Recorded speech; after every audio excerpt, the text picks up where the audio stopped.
It is with profound sadness that we find ourselves undergoing yet another trial as a society. In the midst of incessant rains and an impeachment trial, we now find ourselves investigating the latest tragedy in Zamboanga City. Once again, it involves students. Once again, it involves firearms. Once again, it has cost lives.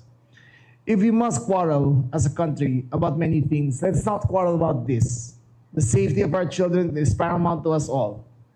The children know few things about politics. They still have to discover and discern right from wrong. What is confounding is the cruelty of the crime. It is one of the few times where everyone is a victim. The shooter, grade A student, whoever young and troubled he may have been, is himself a victim of what I believe are video games inhabited by actors who induce terror, influencing young and infallible minds. The students, security guards, and others who were injured have no sin except being at the wrong place at the wrong time. We have much to do as a department. We have much to do as a country. As a department, the safety of everyone is paramount. Whether you're caught in a flood or a fire, or you find yourself in the crosshairs of a gunman, we should be protecting you. We should also protect ourselves. Gun ownership is a privilege accorded to those who need to protect themselves. But that privilege carries with it not only the responsibility of ownership, but the responsibility of safekeeping. One cannot exist without the other. We will take the necessary steps to ensure that this kind of tragedy can be prevented. If that hurts the sensibilities of you or of the many, then let your voices be heard. We will make the hard choices in order to protect the Filipino people.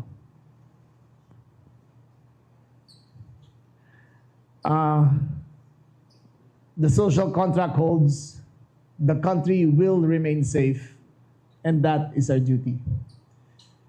I call upon Congress to enact laws that will penalize gun owners for the non-safe keeping of their weapons. Sa dalawang nakaraan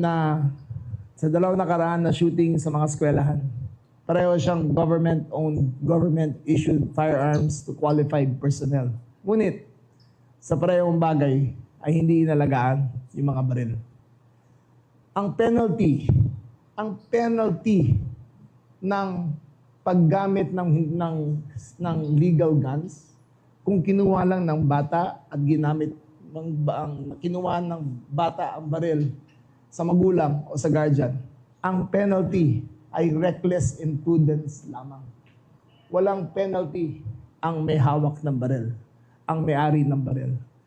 Ang penalty sa bata na bumaril ay treated as a juvenile. Isn't the owner of the gun equally responsible? I call upon Congress to review the laws on loose firearms. We went through the numbers. 98% of gun crimes are committed with loose firearms. The Robin Padilla law, which extinguished culpability and made it a bailable offense, has led to a surge of crime precisely because loose firearms is a bailable offense. I call upon Congress to make laws that make it once again non-bailable, that make it once again preventable.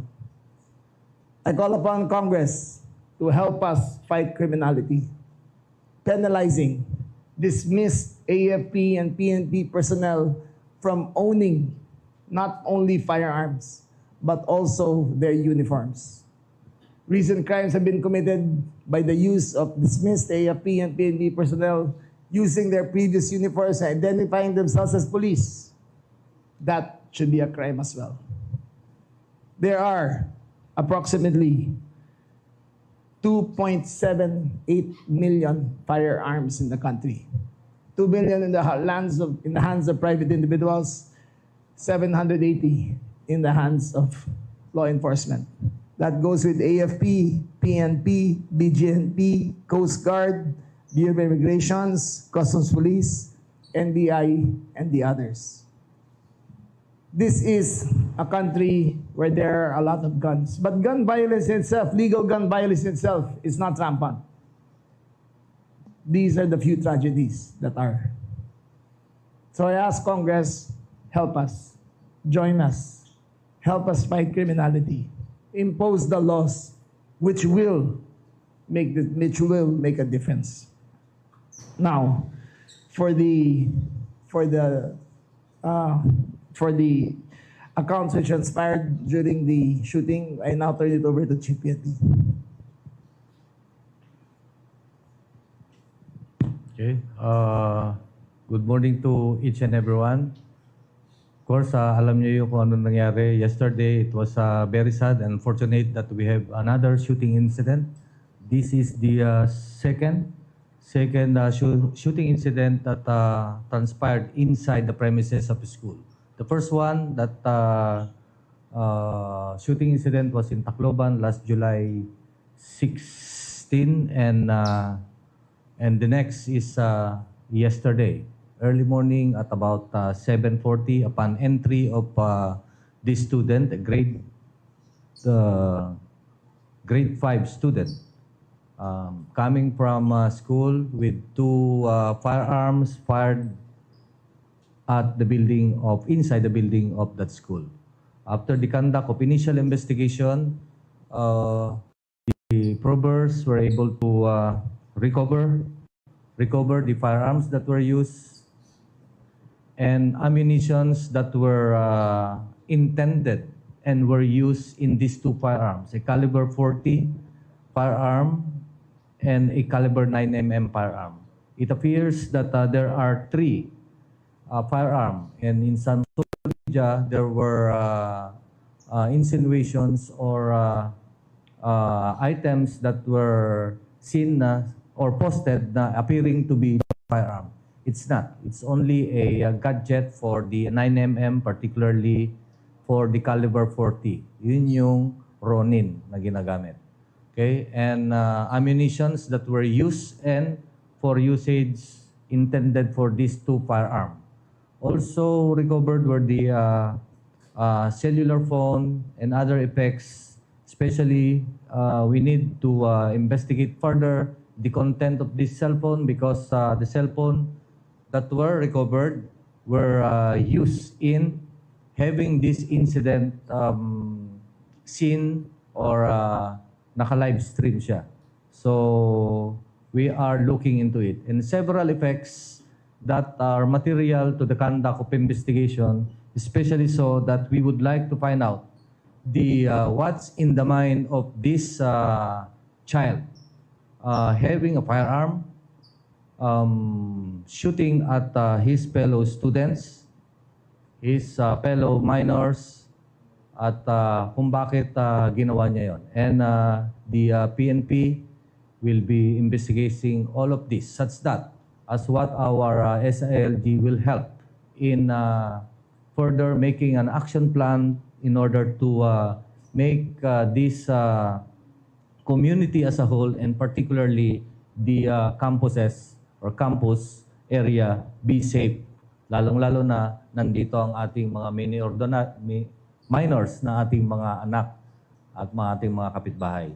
And this will also pave the way for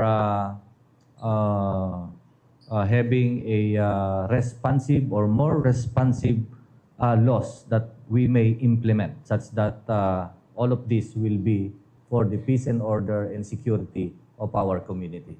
Thank you. I will add further facts according to our investigation. Ateneo de Zamboanga had ilang security guards? 25 security guards employed. 15 were on duty that morning. 10 were on duty that night. Yung kotse po ay, yung sistema po sa Ateneo ay basta sa gate ka pumapasok ng pedestrian, ay titignan yung bagbok. Yung bata po ay sumakay sa kotse ng kanyang ama at hinatid siya at hindi na po kinakapkap at hindi titignan basta sumakay sa kotse. Yung bata po ay dumiretso, bumaba, sa basement at tuloy-tuloy umakyat. Nakita rin po na ang bata po ay nag-live stream to a website called watchpeopledie.com. So, it gives us a scenario na sa kanyang intent ay mapakita sa mundo ang kanyang ginagawa. Furthermore, ang version na ginagamit niya o yung pamamaraan na ginagamit niya ay parang video game, first-person shooter. Nakakabit sa kanyang dibdib at habang ginagawa niya ay nila-live stream niya. Furthermore, there were 2 police vehicles outside Ateneo de Zamboanga. So kung preparation lang at deterrent, nakalagay lahat doon. But we need to go further. Fact number 1, yung may-ari ng baril, yung ama ng shooter, ay sinabi na ang kanyang gun bag ay naiwan niya lang sa kotse. At doon dinukot ng bata. We find it highly improbable. Basta nasa uniform police ka, nasa training niya yan ng gun safety and safekeeping. Lahat ng police dito sa tabi ko, ang turing nila sa kanilang baril ay parang asawa nila yan. Hindi nila iniiwan. Lagi nilang dala. Lahat kayo dito sa media, nandito ngayon, ay marami sa inyo ang gun owners. Meron ba sa inyong nag-iiwan ng baril sa kotse? We find that highly improbable. We still have to do forensic examination on the gadgets of the shooter. Hindi pa natin alam with certainty, but it is with great degree of confidence that he was influenced by the game of Roblox again, because of the manner of which we did it. Roblox in itself is not a dangerous game. It is the chat. It is the chat group that is beside it. Doon nagkakaroon ng biyuan. Doon nagkakaroon ng radicalization.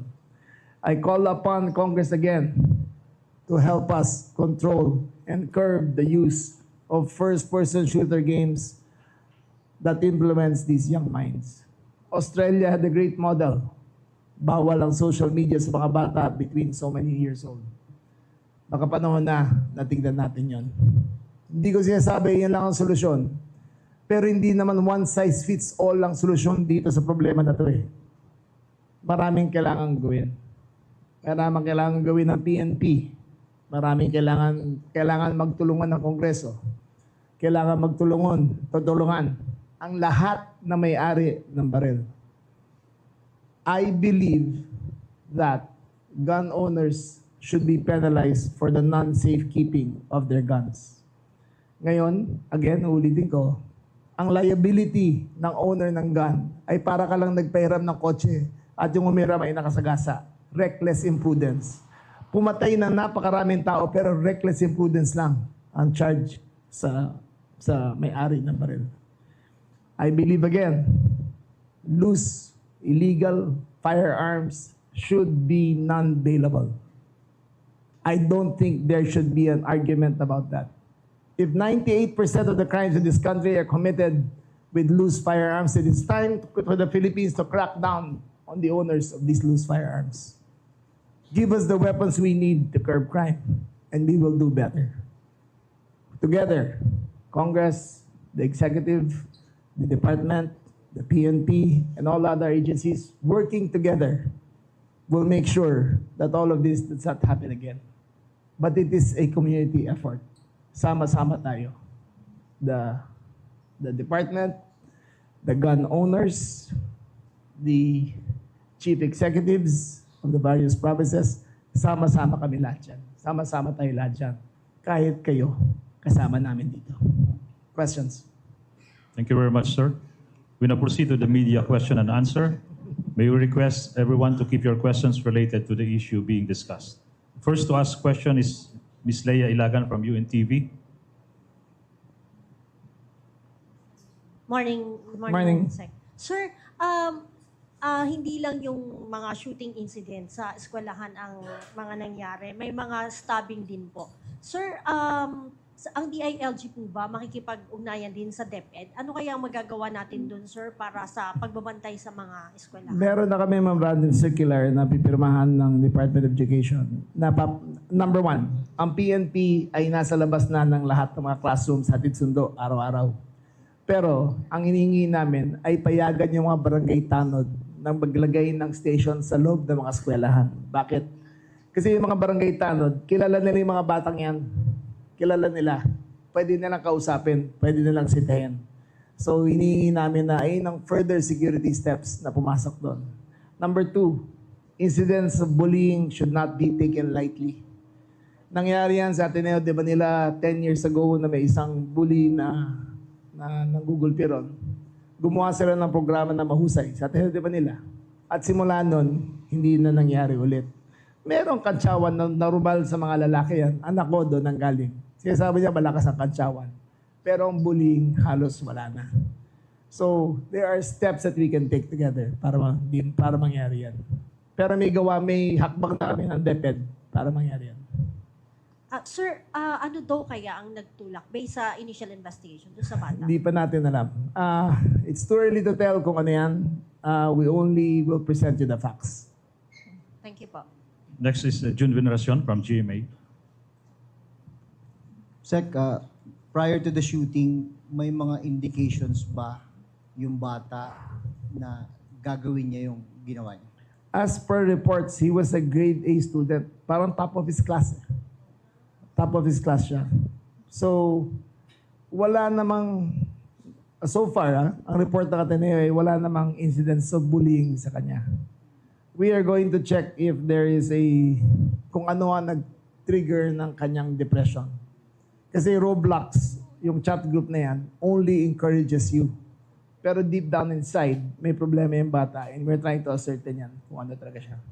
Yung grade 10 student, Sec, was he the intended target or random victim? We do not know. We do not know. Wala pa kami kasi hindi pa kompleto yung forensics nando doon eh. Pero for all accounts, yung bata daw yun eh, napakabait. Ano rin, honor student rin, pareho niya. Parang lahat ng biktima, wrong place at the wrong time. Ano nangyari? Thank you, sir. Alfred Dalizon from People's Journal to be followed by Edniel Parosa ng DZRH. Morning, Mr. Secretary. Sir, pwede ba namin malaman ilang bala ang pinutok nung bata and how many live ammunition ang nakuha na pwede pa niyang magamit para mamaril pa ng iba before he killed himself? Okay. That is the thing that we would like to find out. Sinabi ko kanina, voluminous ammunitions were recovered that intended for Glock caliber 40 and Glock 9mm. And these items were either spent shells, bullet, nandito na sa harapan. Firearms, there are two firearms, one 9mm and caliber 40. If you're talking about live ammunition, there were two 9mm and 5 caliber 40. Ibig sabihin yan, unfired. Fired cartridges, ito yung mga kapsula.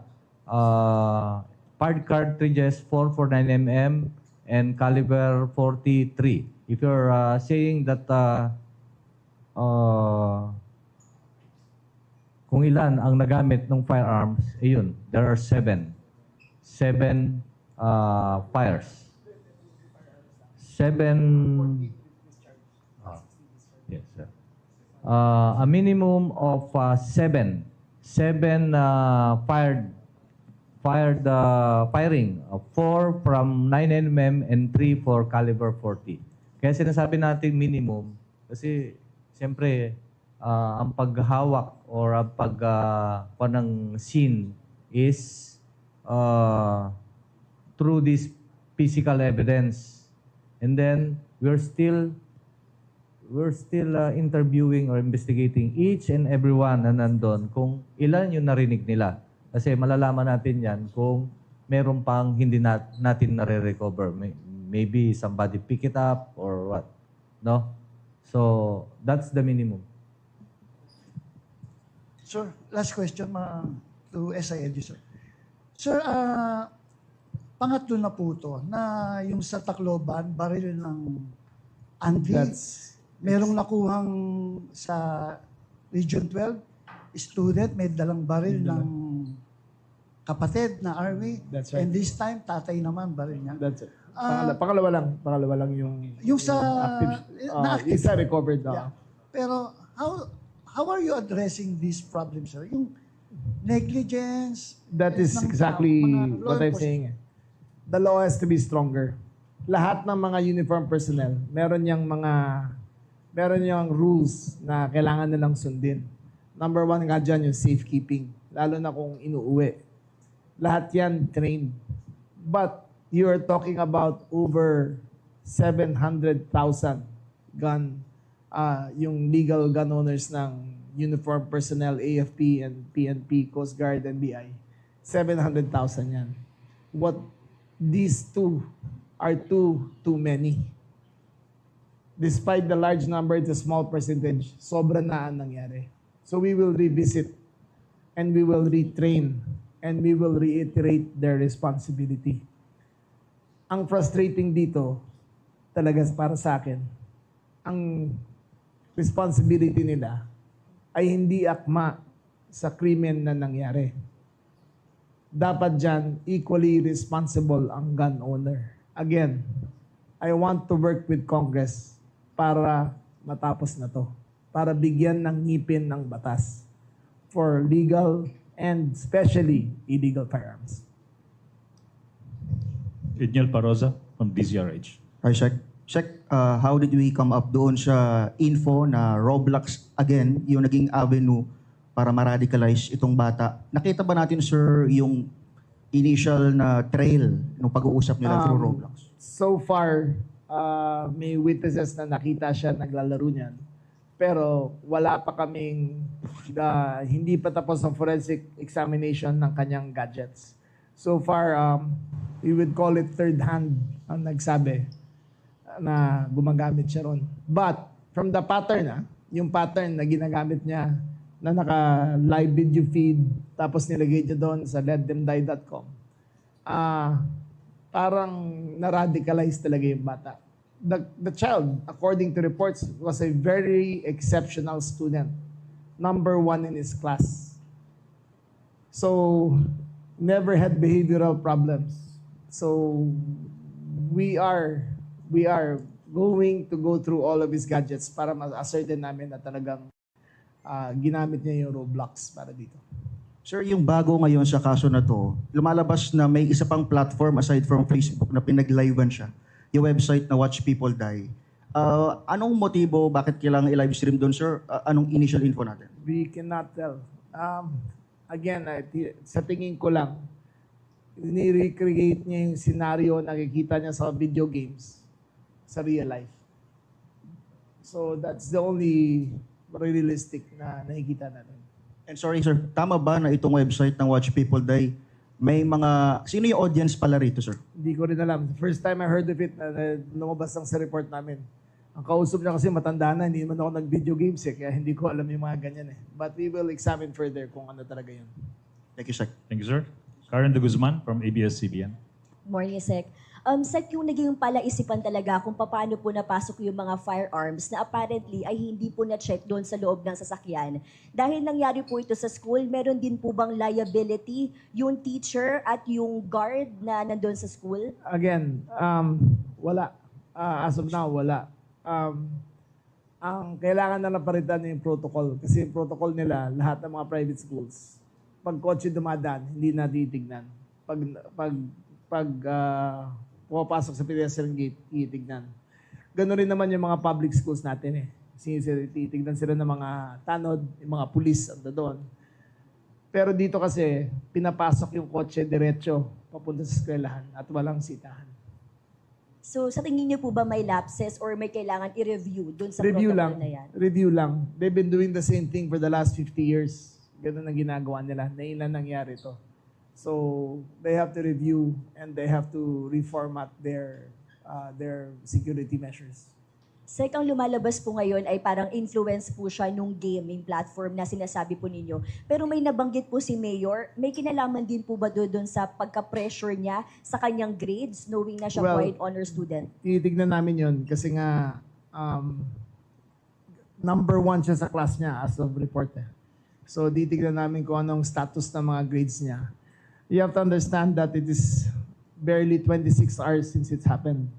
So we will go through everything. Wala kaming stones unturned, pero titignan namin na lahat ng angle na yan.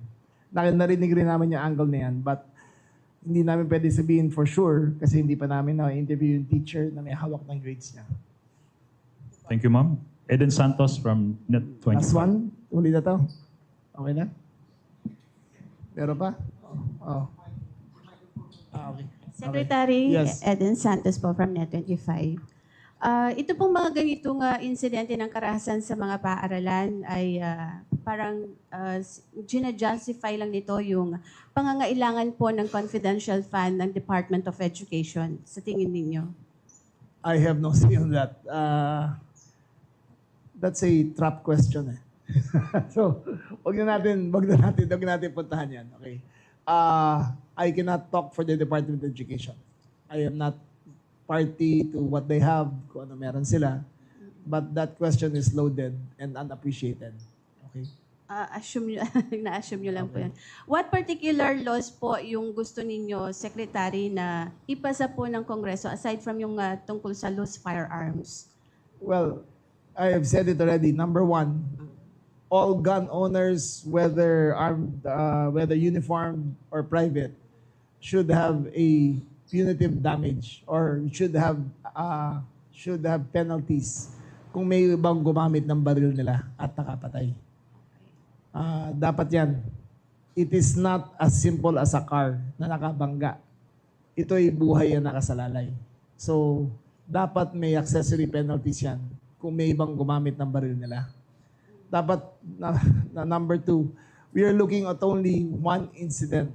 But 98% of the incidents are loose firearms. 98%. Ang hinihingi ko sa Congress ay i-repeal na ang Robin Padilla Law at gawin ulit non-bailable ang loose firearms. Loose firearms po yan, ano? What about po yung sinusulong Secretary na babaan po yung edad? Gawing 12? Or ano pong natin nyo dyan? Ano pa yan? Kailangan pag-aralan rin. Kasi yung age of discernment na pinasa nila dyan, may problema rin ang PNP dyan. Kasi marami kaming nauhuli na drug mules ay 14 and below. Dahil alam nilang hindi makukulong. So even that has to be revisited kung ano ang gagawin. Thank you, Pero ma'am. last na lang po. Pero yun pong stand po ng DILG or kayo mismo personally, dapat bang babaan na talaga yung edad? That is a discussion we must have with Congress. Kung anong gagawin. Thank you po. Thank you, ma'am. Mr. Secretary, we have 3 more questions from Bea Pineza, IBC 13, Mark Macalala, DCBB, and Marlene Padiernos from DZMM. Okay, book mo ngayon. Sir, good morning. Ginagaya kita, sir. Mahaba book mo ngayon. Yes, sir. Mahaba na. Bagay. Sir. Thank you, sir. I'm flattered. Anyway, sir, going back to the issue, no, I just wanna ask po, kasi there are some informations na medyo different siya dun sa iba't ibang statement po kasi, no. May info na nagbaril sa sarili, may info na Yes. nahulog sa 5th floor. Ano po ba talaga ang tunay na Ang final finding natin ay nagbaril sa sarili, yung bata. Hindi siya tumalon. Mali yung initial report sa amin. Hindi siya tumalon. Nagbaril siya sa sarili. Pero sir, ano ba to? Na-corner po ba siya ng mga authorities or... Ito, hindi. Parang hindi. Parang mag-isa siyang gumawa doon. Everything happened between the span of parang 2 minutes to 3 minutes lang yan. Eh, no? Within 2 minutes lang yan eh. So, kahit yon yung reaction ng mga security guards, hindi pa sila umabot doon kung nasaan siya. Sir, last on my end, kasi may mga info din po na hindi naman daw po yung student na namatay yung target nitong Hindi natin alam kung sino target niya talaga. Pero tinitignan ba natin, sir, yung merong parang pagkukulang sa teachers? Kasi may mga info po na binuli at ipinahiya itong Again, estudyante. we're still at the stage of investigating. Hindi pa natin alam kung nabully siya, kung grade siya, we still have to go through all the records para malaman lahat yan. Pero isasama natin, sir, yung mga school staffs and Yes, such. everyone. Pupunta kami sa Buanga bukas ng umaga ni Chief to personally oversee the investigation para makita lahat yan. Thank you, Secretary. Okay. Thank you po. Thank you, ma'am. For our last question from Marlene Padiernos, DZMM. Sir, ako one question lang po, clarification lang. Kagaya po nung sa Tacloban, ito po bang CICL natin, meron din po ba siyang kasanayan or idea sa paghawak o paggamit ng baril? According to the father, wala. According to the father, wala. But we will investigate all shooting ranges kung nakikita yung bahay doon. Kasi maraming shooting range doon sa vicinity ng kung saan nangyari yun. So we are investigating kung meron silang sightings ng batang yun. But according to the father, wala siyang experience. Tapos, sir, doon po sa data natin, dalawa patay kasama si CICL. Pero may mga nasugatan po ba? Ilan po yun? Injured, one female, 15-year-old, injured siya, sustained gunshot wound on her back. Under stable condition. One, graze lang. Yung, graze lang. Parang napaso lang yung likod niya. Yung isa naman ay 16-year-old student, male, hinimatay nung nagkakaroon ng commotion. So, sir, yung pang kumakalat po na info na may guard daw po na namatay or nadamay, Fake walang news. ganon? Walang ganon. Fake news. Walang ganon. Thank you, sir. So, Thank you, Sec. ang sinasabi namin sa inyo ngayon is to give you the full picture. Kasi in the absence of a briefing like this, nauuna ang fake news eh. So just to make it clear, okay? Para klaruhin lang to. Ang tinamaan, dalawa ang namatay. Yung CICL at saka yung injured. Isang babae na graze bullet on her back, tsaka isang hinimatay. Walang security guard na binaril. Walang teacher na binaril. Walang high-powered firearms na ginamit. Okay? Thank you, Sec.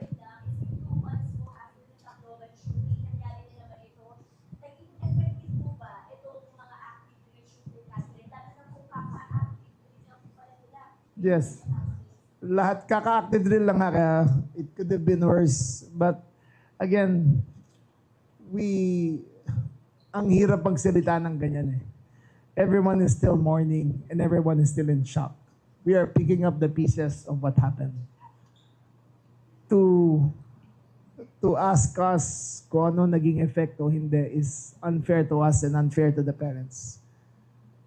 Parents ng namatayan at parents ng pumatay. It is unfair to them to put them in that spotlight. So, wag natin puntahan yan.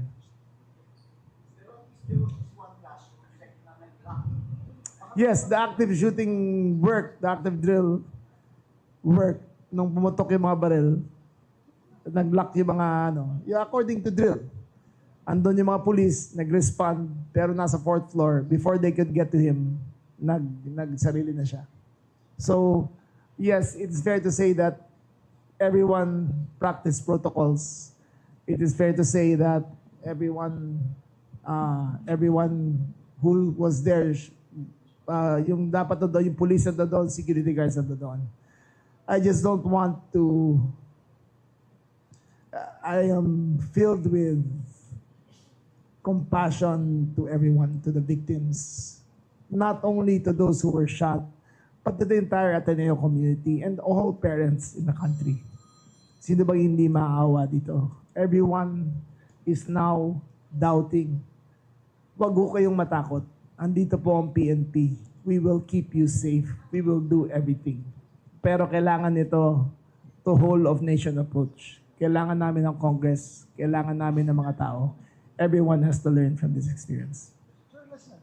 Maybe anong baril yung ginamit ng bata? We don't know yet. 9mm ang ginamit niya.